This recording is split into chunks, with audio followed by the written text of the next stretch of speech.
Hi hello ನಮಸ್ತೆ ಎಲ್ಲರಿಗೂ.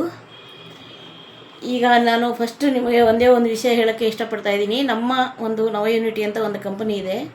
ಕಂಪನಿಲಿ ಸುಮಾರು ಜನ ಈಗಾಗಲೇ ಹೌಸ್ ವೈಫು, ಆಚೆ ಕಡೆ ಹೋಗಿ ದುಡಿಯೋಕ್ಕಾಗದೇ ಇರುವಂಥವ್ರು, ರಿಟೈರ್ಡ್ ಪರ್ಸನ್ಸು, ಮತ್ತು ತುಂಬ ಜನ ಮಕ್ಕಳಿರುವಂಥವ್ರು, ಆಚೆ ಕಡೆ ದುಡಿಯೋಕ್ಕಾಗಲ್ಲ ಅಂಥವರೆಲ್ಲ ನಮ್ಮ ಕಂಪನಿ ಬಗ್ಗೆ ಪೂರ್ಣ ಮಾಹಿತಿ ತಿಳ್ಕೊಂಡು ತುಂಬ ಜನ ಕೆಲಸ ಮಾಡ್ತಾಯಿದ್ದಾರೆ. ಈ ದೀಪಾವಳಿಗೆ ಸಹ ನಿಮ್ಗೆ ಅದೊಂದು ಹೊಸದಾಗಿ ಹೇಳಬೇಕು ಅಂದ್ಕೊಂಡಿದ್ದೀನಿ. ಇದೇ ನಮ್ಮ ನವ ಯೂನಿಟಿ ಸಂಸ್ಥೆ, ಇದು ನಮ್ಮ ನವ ಯೂನಿಟಿ, ನಮ್ಮ ಕಂಪ್ನಿ ನೇಮ್ ಇದು. ನೀವು ಸಹ ಒಂದು ಸಲ ಭೇಟಿ ನೀಡಿ. ಈ ದೀಪಾವಳಿಯಿಂದ ತುಂಬ ಆಫರ್ಗಳೆಲ್ಲ ಇದ್ದಾವೆ ನಮ್ಮ ಕಂಪ್ನಿಯಲ್ಲಿ. ಅದೇನು ಅಂತ ತಿಳ್ಕೊಂಡು ನೀವು ಬಿಸ್ನೆಸ್ ಶುರು ಮಾಡಿ. ತುಂಬ ಈಸಿಯಾಗಿ ಎಲ್ಲರೂ ಹಣ ಸಂಪಾದನೆ ಮಾಡುವಂಥ ಒಂದು ಇದನ್ನು ವ್ಯವಸ್ಥೆನ ನಮ್ಮ ಕಂಪ್ನಿ ಎಲ್ಲರಿಗೂ ಕೊಟ್ಟಿದೆ. ಸುವರ್ಣಾವಕಾಶ ಇದು. ನಾವು ಹೆಂಗೆ ಇದನ್ನು ಬಳಸ್ಕೊತೀವಿ ಆ ಥರ ನಮ್ಮ ಫೈನಾನ್ಷಿಯಲ್ ಪ್ರಾಬ್ಲಮ್ ಏನೂ ಇರೋಲ್ಲ ನಮಗೆ. ತುಂಬ ಜನ ಆಲ್ರೆಡಿ ಖುಷಿಯಾಗಿದ್ದಾರೆ ಇವಾಗ. ಮತ್ತು ಇವತ್ತು ಬಂದು ನಾನು ಒಂದು ಚಿಕ್ಕ ಸ್ಟೋರಿಯೊಂದಿಗೆ ನಿಮ್ಮೊಂದಿಗೆ ಹೇಳಬೇಕು ಅಂತ ಬಂದಿದ್ದೀನಿ. ಅದು ಹೇಳೋಕ್ಕೂ ಮುಂಚೆ ಸ್ಟೋರಿ ತುಂಬ ಚೆನ್ನಾಗಿದೆ. ಇನ್ಯಾಕೆ ತಡ, ಒಡನೆ ಶೇರ್ ಮಾಡಿ, ಲೈಕ್ ಮಾಡಿ, ಆಯಿತಾ? ಈ ಸ್ಟೋರಿ ಏನಪ್ಪ ಅಂದರೆ, ಒಂದೂರಲ್ಲಿ ಒಬ್ಬ ರಿಟೈರ್ಡ್ ಕಮಿಷನರ್ ಆಫೀಸರ್ ಒಬ್ಬ ಇರ್ತಾರೆ.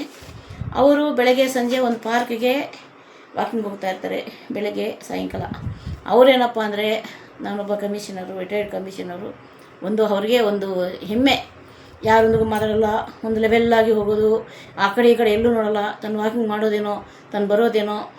ನಾವು ಸಾಮಾನ್ಯವಾಗಿ ಪಾರ್ಕಿಗೆ ಅಂತ ಹೋದ್ಮೇಲೆ ಅಕ್ಕಪಕ್ಕದವ್ರ ಹತ್ರ ಮಾತಾಡ್ತೀವಿ ನಾವು. ಎಲ್ಲಿಂದ ಬಂದಿದ್ದೀರಾ, ಏನು ಕೆಲಸ ಮಾಡ್ತೀರಾ ಅಂತ ಕೇಳ್ತೀವಿ. ಆದರೆ ಈ ಮನುಷ್ಯ ಹಂಗಲ್ಲ, ಏನು ಎತ್ತ ಅಂತ ಕೇಳೋದೇ ಇಲ್ಲ. ಸುಮ್ಮನೆ ಹೋಗೋದು, ಏನೋ ಲೆವೆಲ್ ತೋರಿಸ್ಕೊಂಡು ನಾವೇ ಎಲ್ಲರಿಗಿಂತ ದೊಡ್ಡವರು ಅನ್ನೋ ಥರ.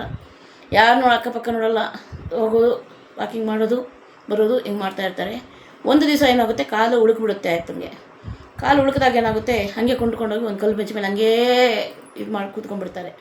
ಪಕ್ಕದಲ್ಲಿ ನಡೀತಾ ಇದ್ದ ಒಬ್ಬ ಮನುಷ್ಯ ಹೋಗಿ, ಏನಾಯಿತು ಸರ್ ಅಂತ ಹೋಗಿ ಕಾಲು ನೋಡಿ, ಉಳುಕ್ಬಿಡ್ತಾ, ನಿಧಾನವಾಗಿ ಒಂದು ಸಲ ಹಿಂಗಾಗುತ್ತೆ ಸರ್, ವಯಸ್ಸಾಯ್ತಲ್ಲ ನಮಗೆ ಅಂದ್ಕೊಂಡು, ಎಲ್ಲಿ ಏನಾದರೂ ಏಟಾಯ್ತಾ ಅಂತ ಕಾಲೆಲ್ಲ ಮುಟ್ಕೊಂಡು ನೋಡಿಕೊಂಡು ಪಕ್ಕದಲ್ಲಿ ಒಂದು 5 ನಿಮಿಷ ಕೂತ್ಕೊಂಡು, ಆಗ ಸಹ ಆ ಮನುಷ್ಯ ಕೇಳಲ್ಲ, ನೀನೇನು ಕೆಲಸ ಮಾಡ್ತೀಯ ಏನು ಅಂದ್ಕೊಂಡು.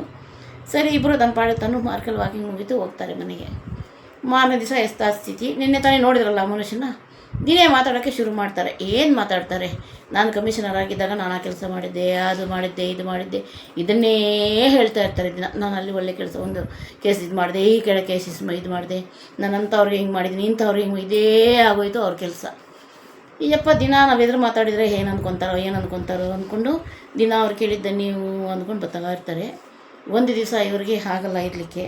ಇವ್ರು ಹೇಳ್ಬಿಡ್ತಾರೆ, ಹೌದು ಸರ್, ದಿನ ನಿಮ್ಮ ಬಗ್ಗೆ ಹಿಂಗೆ ಹೇಳ್ತಾ ಇರ್ತೀರಲ್ಲ, ಇಲ್ಲಿರೋರೆಲ್ಲ ಏನಂತ ತಿಳ್ಕೊಂಡಿದ್ದೀರಾ? ಈ ಸುತ್ತಮುತ್ತಲು ಬರ್ತಾ ಇದ್ದಾರಲ್ಲ ವಾಕಿಂಗ್ಗೆ, ಏನಂತ ತಿಳ್ಕೊಂಡಿದ್ದೀರಾ? ನೋಡಿ, ಅವರು ಗೌರ್ಮೆಂಟ್ ಹಾಸ್ಪಿಟಲ್ ಡಾಕ್ಟ್ರ್ ಆಗಿದ್ದರು, ಅವ್ರು ಇವಾಗ ರಿಟೈರ್ಡ್ ಆಗಿ ಇವಾಗ ವಾಕಿಂಗ್ ಬರ್ತಾ ಇರೋದು. ಇಲ್ಲಿದ್ದಾರಲ್ಲ ಇವರು ಸ್ಕೂಲಲ್ಲಿ ಇನ್ಸ್ಪೆಕ್ಟರ್ ಆಗಿದ್ದರು, ಸ್ಕೂಲಲ್ಲಿ ಒಳ್ಳೆ ಹೆಡ್ ಮಾಸ್ಟರ್ ಆಗಿದ್ರು, ಇವ್ರು ರಿಟೈರ್ಡ್ ಆಗಿ ಇವಾಗ ಇವ್ರು ಕೆಲಸಕ್ಕೆ ಬರ್ತಾ ಇರುವಂಥದ್ದು. ನಾನು ಒಬ್ಬ ಇಂಜಿನಿಯರ್ ಆಗಿ ನಾನು ಇವಾಗ ಕೆಲಸಕ್ಕೆ ರಿಟೈರ್ಮೆಂಟ್ ಆಗಿ ನಾನು ಬರ್ತಾ ಇರೋದು. ಎಲ್ಲರದು ಅವ್ರದ್ದೇ ಆದ ಒಂದು ಕೆಲಸಗಳಿದ್ದೇ ಇದೆ ಸರ್. ಆದರೂ ಯಾರು ನಮ್ಮ ಬಗ್ಗೆ ನಾವು ಹೇಳ್ಕೊಳ್ಳೋ, ಎಲ್ಲೋ ಏನೋ ಮಾಡಿದ್ದೀವಿ ಅಂತ ಇಲ್ಲಿ ಹೇಳ್ಕೊಂಡ್ರೆ ಏನು ಸರ್ ಪ್ರಯೋಜನ? ಒಂದು ರೋಡ್ ಸೈಡ್ ಮನೆ ಇದ್ದರೆ ಮನೆಗೊಂದು ಬೆಲೆ, ರೋಡ್ ಸೈಡ್ ಒಂದು ಸೈಟ್ ಇದ್ದರೆ ಆ ಸೈಟ್ಗೊಂದು ಬೆಲೆ. ಅದೇ ರೋಡಲ್ಲಿ ನಡ್ಕೊಂಬರ್ತಾ ಇದ್ದರೆ ಆ ಮನುಷ್ಯನ ಬೆಲೆ ಇಲ್ಲ, ಯಾಕೆಂದರೆ ಅವ್ರ ಸೈಟು ಅಲ್ಲ, ಅವ್ರಿಗೆ ಮನೆಯೂ ಅಲ್ಲ ಅಲ್ವಾ? ಹಾಗಾಗಿ ಇದು ಅಷ್ಟೇ ಸರ್, ನಮ್ಮ ಬಗ್ಗೆ ನಾವು ಹೇಳ್ಕೊಳ್ಳೋದ್ರಿಂದ ಏನೂ ಅರ್ಥ ಇಲ್ಲ. ನಾವು 4 ಜನರ ಹತ್ರ ಹೆಂಗೆ ಮಾತಾಡ್ತೀವಿ, ಎಷ್ಟು ಪ್ರೀತಿಯಿಂದ ಇರ್ತೀವಿ, ನಮ್ಮ ಸುತ್ತಮುತ್ತಲು ಯಾವ ಥರ ಇರ್ತೀವಿ, ಯಾವ ಥರ ನಮ್ಮನ್ನು ಹಿಂದೆ ಹಾಡ್ಕೊತಾರೆ ಜನ. ಪರವಾಗಿಲ್ಲಪ್ಪ, ಇವ್ರು ಚೆನ್ನಾಗಿ ಮಾತಾಡ್ತಾರೆ, ಇವ್ರ ಹತ್ರ ಏನೋ ಒಂದು 2 ಹೊತ್ತು ಕೂತ್ಕೊಂಡು ಮಾತಾಡೋಣ ಅಂತ ಅನಿಸ್ಬೇಕು ಸರ್. ಅದು ನಿಜವಾದ ಇದೊಂದನ್ನು ನಾವು ಬೆಳೆಸ್ಕೊಂಡು ಹೋದ್ವಿ ಅಂತ ಇಟ್ಕೊಳ್ಳಿ.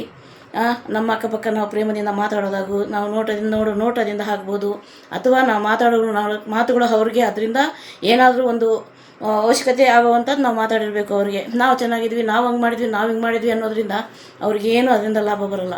ಹತ್ರ ಬರೋರು ದೂರ ಆಗ್ತಾರೆ ಹೊರತು ಹತ್ರ ಅಂತೂ ಬರೋಲ್ಲ. ಅದಕ್ಕೇ ಸರ್, ನಾವು ಎಲ್ಲ ದೊಡ್ಡ ಕೆಲಸದಿಂದ ಬಂದು ರಿಟೈರ್ಮೆಂಟ್ ಆಗಿ ಏನೋ ಬೆಳಗ್ಗೆ ಸಂಜೆಯಲ್ಲಿ ಗಾಳಿ ವಾತಾವರಣಕ್ಕೆ ವಾಕಿಂಗ್ ಅಂತ ಬರ್ತಾ ಇರೋದು.